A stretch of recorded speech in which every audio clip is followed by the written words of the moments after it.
Hawk fans, this is not Chad Leistikow. This is Tyler Tachman. We're doing a little switch up today, post Purdue pod. I'm leading it off. That's a big responsibility to take on. But Iowa beats Purdue 20-14 at Kinnick Stadium, improved to 5-1 on the season.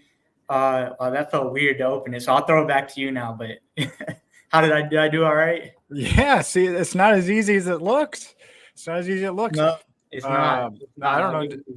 Did you even mention my name or our affiliation or anything like that? I don't recall. Yeah, I said your name, man. We gotta. Hey, this is why we watch tape, though. We go back, we watch it, we figure out what we need to improve on. So, well, Tyler, thank you for the intro. And yeah, the Hawkeyes win 20-14. I picked 20-17. I've been on the money on these picks all year. If the Hawkeyes, could have missed a few more field goals, it would have been 3-point. I guess one more field goal would have been 3-point margin, but it got a little close for comfort there at the end. I mean, Iowa had a 3rd and 1, could have put the game away in the final minutes, had to punt, but kind of fittingly, Tyler, Logan Lee picks up Iowa's 6th sack of the day. I know we're going to talk a lot about Deacon Hill, the offense, all that stuff, but I think first and foremost, the defensive line clearly came in here with a chip on his shoulder. Had a defensive line only meeting either on Thursday or Friday that wasn't totally clear, but led by Joe Evans. They logged 6 sacks today, had none in the previous 3 games against Power 5 competition. I thought the D-line kind of dominated this game and the offense did enough. I think it was by far their best of the season. Aaron Graves was really good. Joe Evans was disrupting stuff. Deontay Craig. I think that for as much, I guess, criticism or underwhelming performances as they've had leading up to this game, this was kind of a breakout game. And it feels like sort of the last piece of this Iowa defense because the linebackers have been really good. The secondary has been good. It felt like the biggest question mark really was the defensive line and their ability to put it together. And now it's about sustaining it. We've seen now their ability to be dominant, and now it's about stacking that and being able to do that on a consistent basis. I also think a part of it was Hudson Card was holding onto the ball more. So, the Purdue wasn't as much trying to go with these short, quick passes as we've seen other opponents attack Iowa this season in the past to kind of negate that pass rush. But also Hudson Card was doing some wild throws to try to get out of the Yes, he was. Some of those were just ridiculous. I don't even know how he got the ball out, but yeah, some of those were just kind of crazy. How about Joe Evans? He says after the game, I think maybe you asked or, what was the message of the meeting? And he's like, just to play for each other. He goes, a lot of us, we stay off our phones with the media and stuff, but it's hard not to see at times you guys criticizing us for not getting to the quarterback and not being productive. So I guess we'll take a little credit, right, for lighting a fire into the Hawkeyes, the evil media. Kind of, I think gets an assist for this game. Yeah, some bulletin board material probably. Well, but you're right, though. I mean, it was a little bit of an embattled defensive line. It was supposed to be like the number one strength of the team. And then I do think getting a lift this week from Noah Shannon maybe coming back, maybe even sooner than we expected. Kirk Ferentz indicating that more good news has occurred since Thursday. I don't know if that means he's just going to be able to practice starting this week or if he maybe will even be able to play this week at Wisconsin. But, the stats were pretty jarring for the D-line. Logan Lee, 10 tackles, including 2 sacks. He had 2.5 TFLs. Joe Evans, 4 TFLs for 19 yards, and that started early. Joe Evans was in this game. He also had a sack for 11. Also having sacks were Aaron Graves, Deontay Craig, and Max Llewellyn. So that's 6 sacks all by the defensive line, correct? And really pretty much every key player except Y.A. Black on that D-line, got into the fold today. So really a dominant performance. And you could see even when Hudson Card wasn't getting sacked, there was pressure. I think it was a hard hit by Logan Lee. I'll have to watch the tape, but that knocked Tyrone Tracy out of the game. Tyrone Tracy, 4 carries, 8 yards, nothing else. Jamari Harris had a big hit on Tracy as well. So really a statement game for the defense today. And I know we'll get to the offense, but I was just really impressed. And we didn't even mention the guy who had a 41-yard interception return and almost scored. Right. Yeah. And Jay Higgins also got in with the Yeah. interception as well. So I thought that was encouraging in terms of after the 4 takeaways against Michigan State, where you look at, can Iowa's defense get some of those takeaways that they lacked earlier in the season? 2 more again today. So that was the ability to kind of sustain that, I thought was encouraging. I guess we should go into the offense now. Yeah, why don't you lead us into the offense, Tyler, since you This is led us in the show. unprecedented territory, but yeah, obviously it's a rough day for Deacon Hill. He goes 6 for 21, 110 yards, an interception, which really wasn't all his fault, and a touchdown, which did have some good kind of touch on it, but really erratic.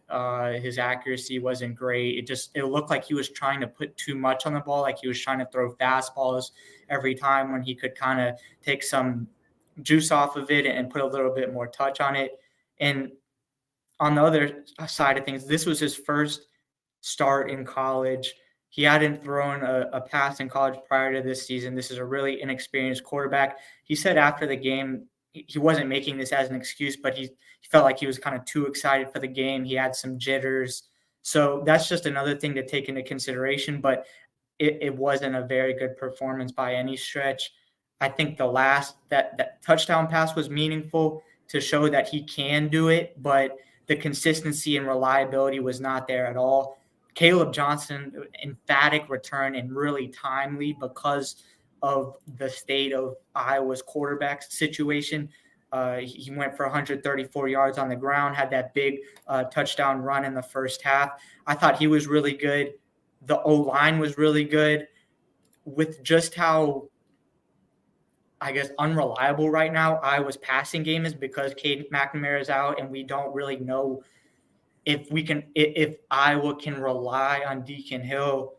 I think they really need to lean on Kaleb Johnson on his shoulders. If he can carry them, the offense like he did today, and to a certain extent as well, Leishon Williams, who I think is really good in that kind of that punch of a 2 role rather than the main guy. I think he fits that better. That's maybe what Iowa kind of needs in terms of the offense moving forward. Yeah, more jarring numbers when it comes to play disparities. Purdue runs 80 plays to Iowa's 56. It's just it continues to be comical that Kirk Ferentz kind of brushed off my question a few weeks ago about, this 20 play per game disparity. And he kind of said it was no big deal, but it's going to add up at some point. That said, the Hawkeyes did average 5.2 yards per play today, and that included a couple kneel downs, a 15-yard loss on a bad snap. All of this counts, obviously. But the numbers that I'm really encouraged by were, especially after I wrote the DVR Monday column about how bad the run blocking was against Michigan State. Between Kaleb and Leishon Williams, they had 30 carries for 208 yards between them. And yeah, there's a 67-yarder in there, but that's part of it. That was a really well blocked run, and there were other good runs on the day. Positive, bursts. I thought the Leishon Williams 15-yard run on 3rd and 11 was a really critical. Came at a really critical juncture. Am I right in saying that set up the all touchdown? I guess I'd have to go back and look, but there was it certainly. I think it did. And, that turned it into a 20-7 game whenever Iowa got the all touchdown. It was early in the fourth quarter. But, yeah, kudos to the run game. That's clearly with how Deacon Hill played. It's going to have to be the run game, taking a heavy load. And, yeah, I'm with you. A 1-2 punch with Kaleb Johnson as the 1. Really looks good to me. I like the compliment that Leishon Williams gives them. He's not necessarily a game breaker like Kaleb Johnson is, but kind of gets some tough yards and takes a little pressure off Kaleb, who's coming off that high ankle sprain. A couple other things offensively. One, Caleb Brown was out today due to personal reasons. Kirk Ferentz said he hasn't had a major role in the offense, but obviously that was a big kind of splash in the offseason of getting him to Iowa. So that's all we were told after the game. And also, Kirk Ferentz was asked post game if there was thought during the game of going to Joe Labus, and Joe Labus started that Music City Bowl win against Kentucky. Didn't do anything spectacular, but also did enough for Iowa to win. Kirk Ferentz sounds like he's confident with Deacon Hill. He said he's their starter. It didn't seem like there was any thought to put in Joe Labus in against Purdue. So Kirk Ferentz right now, despite how Deacon Hill played, seems pretty confident moving forward and staying with Deacon Hill. And Joe Labus also dealt with, like Cade McNamara, he dealt with some setbacks leading up to the season. He missed time going into camp. So that, I think, kind of put Deacon Hill into that one role and getting starter reps. And that's kind of how things shook out now. But despite 6 for 21, seems like, at least for right now, I was still rolling with Deacon. So.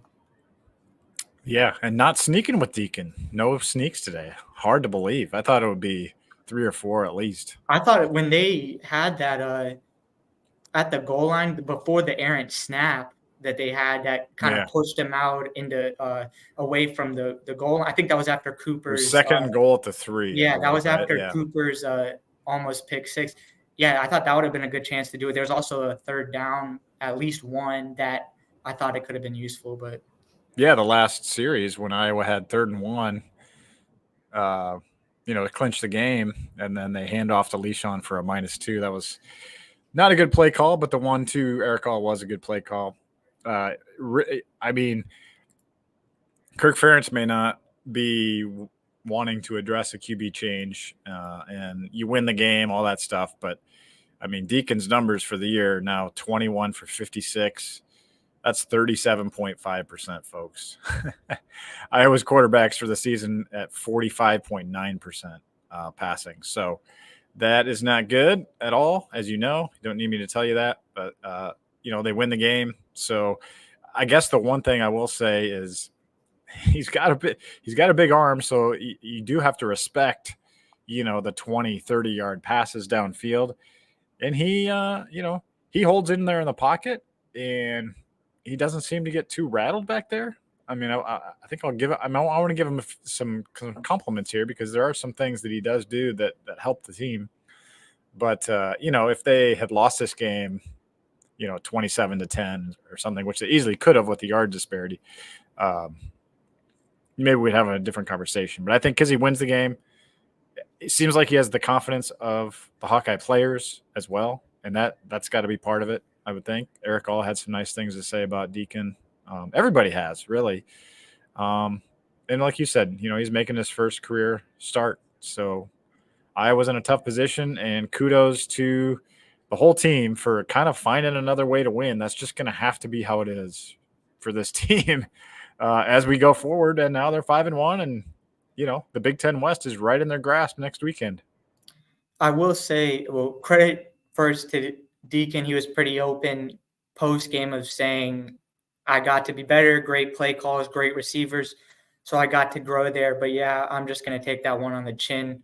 That was me. I got to be better. So he pretty much shouldered responsibility for the missed passes and stuff of that nature. But I'm curious to see whether is this going to be who Deacon Hill is? Is he going to be a guy that is inaccurate, has a big arm, inefficient? Is this the quarterback that he is, or is he going to grow off of it? Is this him just being a really young guy, not having played a lot in college, and this is kind of the foundation that he's going to grow off of and get better? Because I think he has the tools to do so. He has the arm to do so. I think he has the personality and the intangibles, the work ethic to do so. But is this just going to be who he is at the college level? I think that's something that time is going to reveal. Is he just going to be a guy that, is just not going to be very efficient? And but yeah, so I'm curious to see kind of how that plays out. Is this just who he is, or is this just a really young guy trying to get his footing? So, but all things considered, at the beginning of the season, if I would have told you that I was going to be 5-1 heading into Wisconsin, I think you would probably take that, right? Because one loss to Penn State, And now there's a lot more complicated factors going into this. Luke Lachey had a major injury, Cade McNamara out for the year. All of that makes it more complicated. But when it's all said and done, I was still 5-1 with a chance to go to the Big Ten championship. And at this point, I don't know if you can ask for much more than that. Yeah, huge game on deck. Obviously, we're going to preview that as the week goes on here. But I guess let's just start getting into the 3-word headlines now, and then I'll probably open up some other avenues. And I have not looked at any yet, so I'm just going to be going on the fly here. Looks like we've got more than 300 submissions. So it's a lot. Thank you, all of you for putting these out there. Chris Bryant, both lines produced. Absolutely. Great point, Chris. I thought Logan Jones was good. I guess I'll be curious to see the tape. Sound like from Twitter, everyone was really happy with how Erick All was blocking. So he is really becoming kind of the leader of this offense, so to speak, between him and Kaleb Johnson. They still got a few players. Hawkeyes, sacks are back. Lenny, Jedi Master Lenny says, signs of life? That's kind of a positive one, I would say, don't you think? Yeah. And I will say on the blocking front, too, that touchdown that Kaleb Johnson had, Logan Jones just gave him, just cleared the way. So that was good stuff from Logan.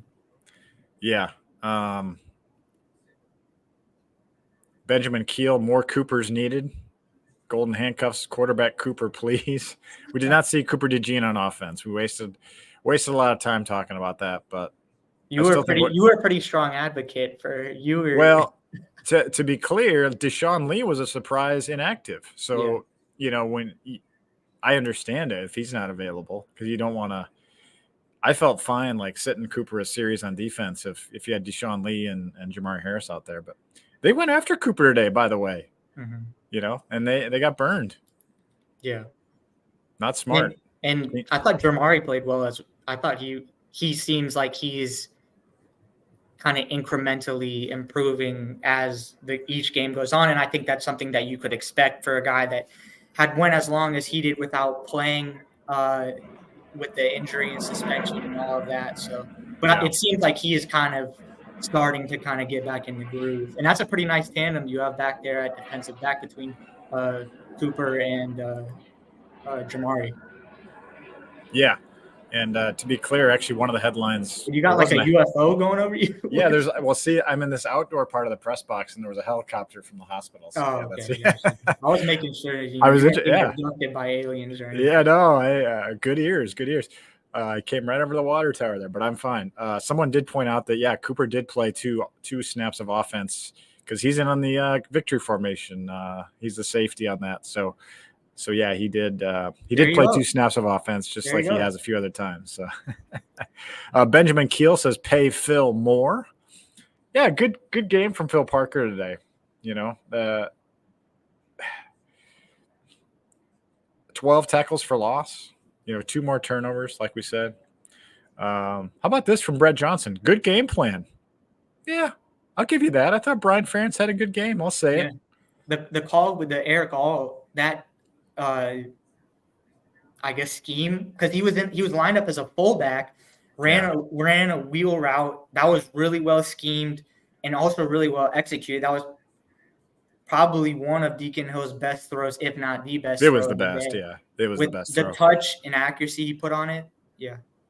Yeah, Ferentz said that he was surprised it was that well covered. There, Erick All did get behind 2 defenders, but there were 2 guys chasing him. But yeah, Erick All did run that wheel route to perfection, and Deacon put it on him. Good thing Eric got through clean on that. He's had some trouble coming out of the backfield, getting clean separation out of the backfield, so that was good. There's a good one I had here.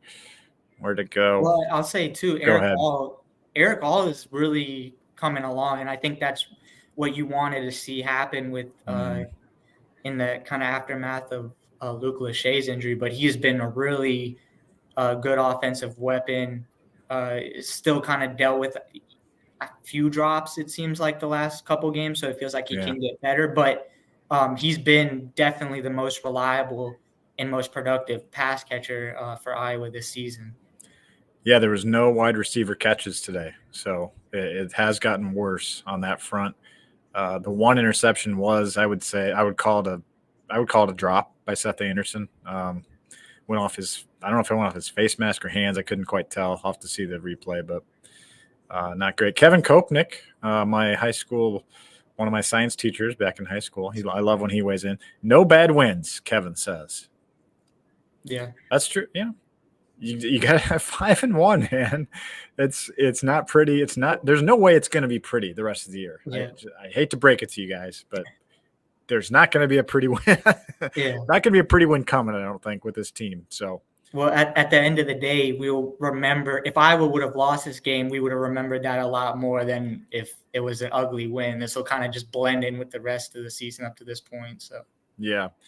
Joe Evans Stan Club has a good one here. It says, a couple of them says free Joey Labus, and the other one hawk, hawk, hawk. But it's a 3-word headline thing. It's not a 5-word headline, so we can't do 5 hawks. I think we should allow it for the hawk. Who there was a 5th hawk. Roy Higgins added the 5th hawk. Yeah. I don't know what it's going to take for the 6th, but I'm ready for it. Yeah, I think I tweeted, if Jay comes back for a 6th or 5th year, then that I think when we get a 6th hawk. I mean, maybe he's just going to keep adding hawks every week. Why not at this point? Just let it fly. Chandler Bowerman says drive to 225. Seeing if Iowa can get to 225 points. I got to do the math in my head here, Tyler. What does that give Iowa for points this season? I'm just going to have to call it up. I forgot where they're at. They're at 131 through 6 games, so they're averaging 21.8 per game.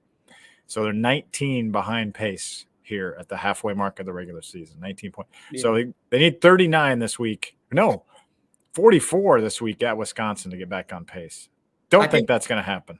Yeah, it's an interesting discussion that we've had before, or at least I've written about, of like, what if Iowa loses one game the rest of the season and they don't average 25 a game? Like, it's hard to, depending on how the offense produces, like, fire Brian Ferentz, because if Iowa only has 2 losses, and now add to this that the quarterback that was supposed to be the kind of the stabilizer back there is gone. One of your best offensive weapons, Luke Lachey, is gone. Kaleb Johnson has missed 3 games.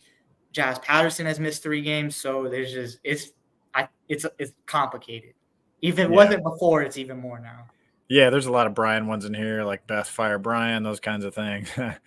Beth Getz is at a popular week. I don't see her, making the decision to bring him back.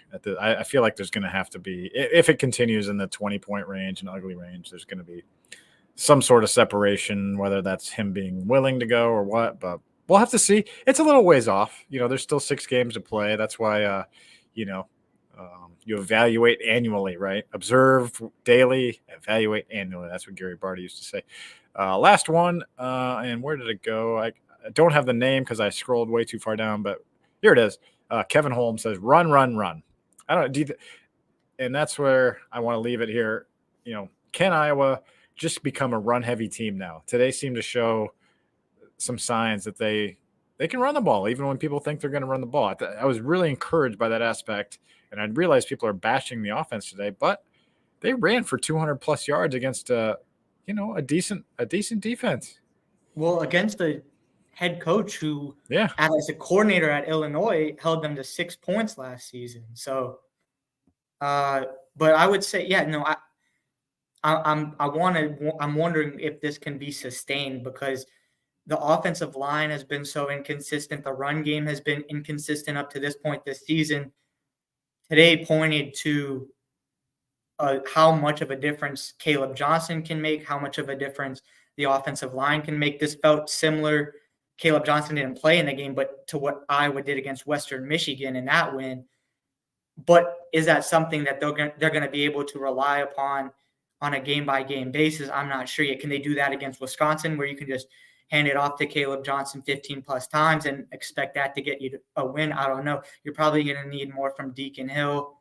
And if they continue to stack the box, that's going to need to open up. So I don't know whether it's sustainable is what I'm saying. I don't know yet. Yeah. This week will be huge, obviously. After this week, there's no question the schedule lightens up. And it's not like Wisconsin's a world beater, but this is definitely the toughest game left on the schedule this week. So, yeah, you're not going to see Kirk Ferentz make a quarterback change. You're going to go with Deacon Hill. You need to have Joe Labus ready, obviously. But, Deacon Hill gets to face his old team. I'm sure we'll talk to him on Tuesday about that. And I guess I will. You'll be up in Minneapolis, right, for Big Ten Media Days, Monday, Tuesday. So that's exciting for you. Yep. We'll be kind of splitting up. I think it looks like we're probably going to skip our Tuesday podcast. Apologies in advance just because of logistics, basically. But we'll give you a really great radio show on Wednesday, I promise. But yeah, what are your thoughts before we go here on the Deacon Hill revenge game? I don't think he left there on bad terms or anything, but it's an interesting storyline, and it's obviously a big game for the West Division. Yeah, and also the fact that he committed to Fordham originally when he went in the portal, so he wasn't even supposed to end up at Iowa, but ends up in the Big Ten, in the Big Ten West. I also think that Iowa's defense, I think they still have another level to get. Obviously, they were really good today, but the first touchdown that Purdue scored, there was a missed tackle by Xavier Wampa. It feels like they're as good as they have been and as good as they were today and as much improvement as the D-line showed. It feels like there's still a few plays that if Iowa cleans up, that this might have been a shutout today or only allowing 7 points. Or I know this is nitpicking, but I feel like with Iowa's defense, because the level that it's at, you can nitpick, and because of the level of Iowa's offense, that might be needed at some point. But it feels like there's still another notch for the defense to get up to. Yeah, I actually leave today more encouraged by a lot of things. Not quarterback play, but I am encouraged by the run game and the defense. Yeah, I think took a step with that D-line, and now you feel like the defense can maybe even take over the special teams were not great today for the Hawkeyes. I was surprised. Gave a big long punt return, missed 2 field goals, one of them blocked, but still missed 2 field goals. Cooper did have some nice punt run backs, but anyway, that's all I got. And you're going to close us out, Tyler. Go for it, man. I'm done. Yeah. So long. I'm Chad Leistikow. Tyler's going to sign you out here. Yeah, for Chad Leistikow, I'm Tyler Tachman, both covering Iowa for the Des Moines Register. We probably won't talk to you like we usually do on Tuesday due to scheduling conflicts, but hope to connect with you all on Wednesday on the radio show.